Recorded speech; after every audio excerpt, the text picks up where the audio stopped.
আপনাকে শতদিন বক্তব্যের মাঝে বলা আছে যে রোজা অবস্থায় গীবত করা যায়, সিয়াম থাকা অবস্থায় গীবত করা যায় না। আপনি মরে দেখেন ফেরেশতা কিভাবে বাটাম ফাটা করে।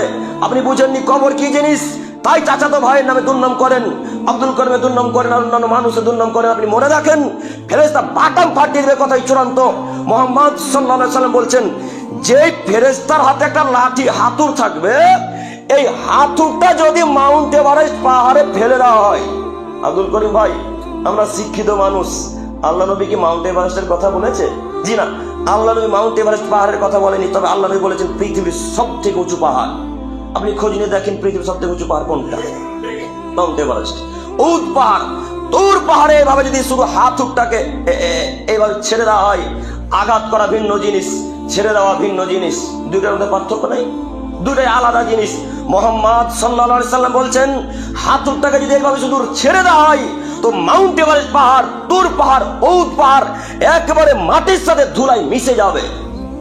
আল্লাহু আকবার। এই হাতুড় দিয়ে ওই লোকটাকে পিটানো হবে যে লোকটা মানুষের দুর্নাম করে, গীবত করে। করেন না চায়ের দোকানে? আপনাকে আমি কোনোদিন গীবত করতে নিষেধ করিনি। আপনাকে বলেছি যে ইমাম সাহেবের দুর্নাম করার নেকি যদি কিয়ামতের মাঠে দিয়ে দিতে পারেন তাহলে দুর্নাম করিয়েন। করেন দুর্নাম, চায়ের দোকানে করেন, ডাক্তারখানাতে করেন, অন্য যাবতীয় জায়গাতে করুন না কেন, যদি নেকি বুঝে দিতে পারেন চাচাতো ভাইকে, খালাতো ভাইকে, তাহলে দুর্নাম করিয়েন। আর যদি নেকি না দিতে পারেন তো দুর্নাম করা বন্ধ করুন।